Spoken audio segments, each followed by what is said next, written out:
Hello students, I am Himadri Pashine from department of chemistry and आज का हमारा टॉपिक है relationship between CP and CV. इससे पहले वीडियो में हमने डिस्कस किया था हीट कैपेसिटी होती क्या है, और यदि हम हीट कैपेसिटी में यदि हम गैस की बात करें तो गैस के लिए हम यदि कांस्टेंट प्रेशर और कांस्टेंट वॉल्यूम में यदि इसकी हीट कैपेसिटी को डिफाइन करें तो गैस के लिए होने वाला जो चेंज होता है कांस्टेंट वॉल्यूम और कांस्टेंट प्रेशर में वो बहुत बड़ा होता है। लेकिन यदि सॉलिड और लिक्विड की बात करें तो कांस्टेंट प्रेशर और कांस्टेंट वैल्यू में होने वाला जो परिवर्तन होगा वो बहुत ही स्मॉल क्वांटिटी में होता है, जिसे कि हम नगण्य मानते हैं, जिसके कारण लिक्विड और सॉलिड के लिए सीपी और सीवी जो होते हैं कांस्टेंट प्रेशर और कांस्टेंट वॉल्यूम में जो ऊष्मा आधारित हीट कैपेसिटी होती है वो इक्वल होती है। लेकिन यदि गैस के लिए यदि हम ऊष्माधारिता देखें तो कांस्टेंट प्रेशर और कांस्टेंट वॉल्यूम में उनकी ऊष्माधारिताओं में बहुत बड़ा अंतर होता है, जिसके कारण हमें गैस के लिए Cp की वैल्यू मिली थी। Cp मीन्स कांस्टेंट प्रेशर पे ऊष्माधारिता is equal to del H upon del T P, ठीक है। और Cv कांस्टेंट वॉल्यूम में जो ऊष्माधारिता मिली थी गैस के लिए वो थी del U upon del T V. अब हमको यहाँ पे इनके बीच का रिलेशनशिप फाइंड आउट करना है। तो सबसे पहला रिलेशनशिप है हमारा Cp माइनस Cv। यदि दोनों में कांस्टेंट प्रेशर और कांस्टेंट वॉल्यूम की ऊष्माधारिताओं में यदि अंतर हो तो क्या होगा, तो Cp minus Cv is equal to del H upon del T P minus del U upon del T V. चूँकि एंथैल्पी H जो है वो एंथैल्पी को डिनोट करता है, U जो है इंटरनल एनर्जी को डिनोट करता है, T जो है टेम्परेचर है, P प्रेशर है और V क्या है हमारा वॉल्यूम है, और Cp जो है वो कांस्टेंट प्रेशर में हीट कैपेसिटी है, Cv जो है कांस्टेंट वॉल्यूम की हीट कैपेसिटी है। आप सभी जानते हैं कि जो हमारी एंथैल्पी होती है वो इंटरनल एनर्जी और प्रेशर और वॉल्यूम का योग होती है, ठीक है। U प्लस PV का योग ही क्या कहलाता है, एंथैल्पी कहलाती है। तो यदि हम स्थिर दाब पर मतलब कांस्टेंट प्रेशर पर T के सापेक्ष यदि इसका अवकलन करें एंथैल्पी का तो क्या हो जाएगा, del H upon del T P is equal to E. इसके अगर हम कांस्टेंट प्रेशर में इसका हम क्या कर रहे हैं, अवकलन करा रहे हैं टेम्परेचर के सापेक्ष, तो del U upon del T P plus P क्या रहे हमारा प्रेशर क्या है कांस्टेंट है तो वो बाहर रहेगा, और del V upon del T P. तो इस तरीके से हमें एंथैल्पी का डेरिवेशन प्राप्त हो गया। तो अब हम इस इक्वेशन को, ये जो हमें एंथैल्पी का जो मिला है वैल्यू, इसे हम कहाँ पुट करेंगे, इक्वेशन 1 में पुट करेंगे। तो क्या हो जाएगा, Cp minus Cv is equal to del U del T P plus P del V del T P minus del U del T V. ये था हमारा इक्वेशन 2। अब आगे देखिए जो इंटरनल एनर्जी U होती है, internal energy U is independent variable of function V and T। जो हमारा इंटरनल एनर्जी होती है वो फंक्शन V और T के लिए एक इंडिपेंडेंट वेरिएबल होती है। तो U is equal to F जो है वो फंक्शन को डिनोट करता है, F जो है वो फंक्शन को डिनोट करता है, U इंटरनल एनर्जी जो है वो वॉल्यूम और टेम्परेचर का फंक्शन होती है। अब ये है हमारा इक्वेशन 3। अब इक्वेशन 3 का यदि हम आंशिक अवकलन करें तो क्या हो जाएगा, du इज इक्वल टू, तो इंटरनल एनर्जी के सापेक्ष हम अवकलन करेंगे टेम्परेचर, इंटरनल एनर्जी के साथ हम उससे क्या करेंगे, अवकलन करेंगे। तो du is equal to du dt v dt, एक को हम कांस्टेंट मानते हैं फिर दूसरे को कांस्टेंट मानेंगे।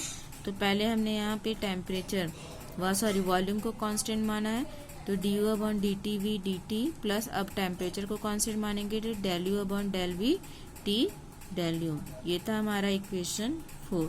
अब जो हमें इक्वेशन 4 मिला है, equation 4 is divided by del T at constant pressure. अब जब हम उसे डेल टी से एट जो कांस्टेंट प्रेशर पर डिवाइड करते तो क्या हो जाएगा, del U del T P is equal to del U del T V plus del U del V T del V upon del T P. तो इस तरीके से हमें इक्वेशन 5 फाइंड आउट हुआ। अब यहाँ पे देखिए जो इक्वेशन 5 की वैल्यू है हम उसे कहाँ पुटअप करेंगे, इक्वेशन 2 में। ये था हमारा इक्वेशन 2, तो इस इक्वेशन 2 में हम वैल्यू को पुटअप करेंगे तो क्या हो जाएगा हमारा, Cp minus Cv is equal to del U del T V plus del U upon del V T del V upon del T P plus P del V upon del T P minus del U upon del T V. अब यहाँ पे देखिए हमारा ये जो plus del U del T V है और ये हमारा minus del U upon del T V cancel हो गया। क्या बचा यहाँ पे, del U upon del V T del V upon del T P plus P del V upon del T P. तो ये हमारा इक्वेशन 6 बन गया। अब ये जो इक्वेशन 6 है वो ऑल सभी प्रकार की गैसेस के लिए फॉलो किया जाता है, ठीक है। अगर यदि हम आइडियल गैस की बात करें, for ideal gas internal energy is dependent on the temperature.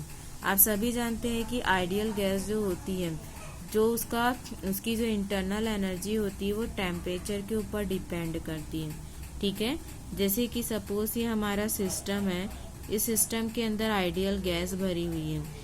जब हम इसे बाहर से हीट प्रोवाइड कराते हैं तो टेम्परेचर रेस होने के कारण इंटरनल एनर्जी जो होती है वो काइनेटिक एनर्जी और पोटेंशियल एनर्जी का योग होती है, ठीक है। तो एट अ कांस्टेंट टेम्परेचर पे del U upon del V T is equal to 0 हो जाएगा। तो इस वैल्यू को यहाँ पुटअप करेंगे तो क्या हो जाएगा, Cp माइनस Cv, क्योंकि del U upon del V T की वैल्यू यदि हम 0 पुटअप करें तो 0 multiply del V upon del T P तो 0 ही होगा। तो क्या बचा, Cp minus Cv is equal to P del V upon del T P, जो हमारा इक्वेशन 7 है। अब हम सभी जानते हैं कि जो हमारा V जो है वॉल्यूम, वो किस volume is equal to nRT upon P होता है। तो ये वैल्यू हम यहाँ पुटअप करेंगे तो क्या हो जाएगा, del V upon del T P is equal to nR upon P, क्योंकि टेम्परेचर हमारा कांस्टेंट है। तो इक्वेशन 7 क्या हो जाएगा हमारा, Cp minus Cv is equal to P into nR upon P। P और P आपका यहाँ पे कैंसल हो गया, तो Cp minus Cv is equal to nR। For 1 mole gas के लिए यदि n इज इक्वल टू 1 हो तो Cp minus Cv is equal to क्या हो जाएगा, R हो जाएगा, जो हमारा इक्वेशन 8 है। यही है Cp और Cv में relationship, Cp minus Cv is equal to R।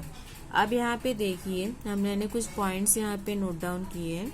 Cp and Cv के मध्य अंतर होने का कारण dQp एंड dQv के मानों में अंतर का होना है। आप सभी जानते हैं कि जो हमारी ऊष्माधारिता होती है कांस्टेंट वॉल्यूम और कांस्टेंट प्रेशर में, उसके बीच अंतर होने का कारण क्या है, कांस्टेंट प्रेशर और कांस्टेंट वॉल्यूम की ऊष्मा है, ठीक है। इन दोनों के मान में अंतर होने के कारण ही इनके बीच में डिफरेंस पाया जाता है। एट कांस्टेंट प्रेशर सिस्टम द्वारा एब्जॉर्ब्ड हीट इंटरनल एनर्जी और पीवी में यूज होती है। आप सभी जानते हैं कि सिस्टम जब हीट एब्जॉर्ब करता है तब जो हमारा इंटरनल एनर्जी है और वो पीवी है वो उसमें यूज हो जाता है। लेकिन कांस्टेंट वॉल्यूम में क्या होता है, जो एब्जॉर्ब्ड हीट होती है वो सिस्टम की इंटरनल एनर्जी में चेंज करने के लिए यूज हो जाती है, ठीक है। So at constant pressure and volume the internal energy is not equal.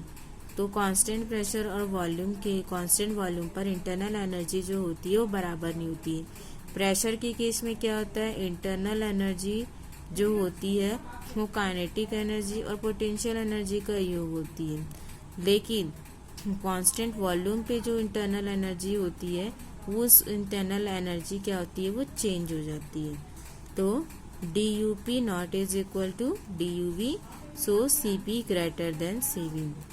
यदि हम गैसेस की बात कर रहे हैं, यदि R इज इक्वल टू क्या हो जाएगा 1.9872 calorie mole inverse kelvin inverse. यदि 1 mole of gas the difference between Cp and Cv is 2। इसका मतलब यदि हमारी गैस 1 मोल की गैस है तो Cp और Cv में डिफरेंस कितना होगा, 2 कैलोरी का डिफरेंस होगा। तो ये था हमारा पहला Cp और Cv में डिफरेंस। यदि Cp minus Cv is equal to R हो, इन दोनों के बीच का डिफरेंस कितना होगा? 2 कैलोरी के बराबर होगा। तो Cv में रिलेशनशिप को हम उसके रेशियो के फॉर्म में भी फाइंड आउट कर सकते हैं या स्टडी कर सकते हैं। Ratio of Cp and Cv। The relationship between Cp and Cv is the ratio of Cv upon Cp is constant. जो Cp और Cv के बीच का जो रिलेशनशिप होता है उसमें इन दोनों का जो रेशियो होता है Cp और Cv का वो कांस्टेंट होता है, जिसे कि हम इस गामा से शो करते हैं। तो gamma is equal to Cp upon Cv। तो यहाँ पे आप जानते हैं फॉर्मूला से Cp minus Cv is equal to R। तो यहाँ पे हमारा Cp इज इक्वल टू क्या हो जाएगा? Cv प्लस R हो जाएगा। तो ये वैल्यू यहाँ पुट अप करेंगे तो Cv minus R upon Cv। Cv इसको हम दूसरे तरीके से कैसे लिख सकते हैं? Gamma is equal to 1 plus R upon Cv। यदि हम मोनो एटॉमिक गैसेस की बात करें तो Cv इज इक्वल टू क्या होता है? 2.98 कैलोरी। R हम जानते हैं 1.98 होता है, जिसे हम 2 कैलोरी मानते हैं। तो gamma is equal to 1 plus 2 upon 2.98। और जब हम इसे सॉल्व करेंगे तो हमें क्या वैल्यू मिलती है? Gamma is equal to 1.67। तो जो रेशियो होगा Cp अपॉन Cv का किसके लिए? मोनो एटॉमिक गैसेस के लिए वो कितना होगा? 1.67 होगा। इस तरीके से हम डायटॉमिक, ट्राइटॉमिक, टेट्राएटॉमिक का भी Cp और Cv की रेशियो की वैल्यू हम फाइंड आउट कर सकते हैं। तो ये था हमारा Cp और Cv में रिलेशनशिप। Thank you.